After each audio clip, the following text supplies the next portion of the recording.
Good day everyone. Today, we proudly present how the Nanseians core values social responsibility, self-discipline, and integrity guide the youth, becoming active contributors and positive change maker in their communities.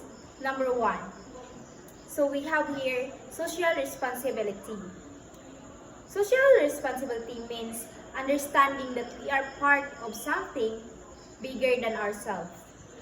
For youth, this value is shown in simple yet meaningful action like joining cleanup drives, supporting local projects, volunteering in school activities, and standing up for causes that help the community.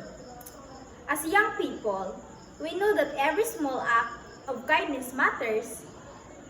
When we care for our environment and our community, we help create a better future for everyone. So, we have here the second, self-discipline. Self-discipline is the ability to control our action, stay focused, and do what is right even when it is difficult.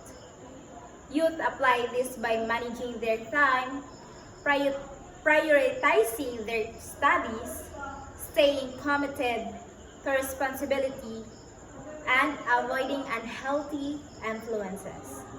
For me, self-discipline means choosing what is good for my future. It helps me stay consistent with goals and be more responsible in my decisions. The third is integrity. Integrity is doing the right thing even when no one is watching. It is honesty, fairness, and respect in our words and action. The youth shows integrity by being truthful, respecting rules, and standing firm in their values, even when pressured by others.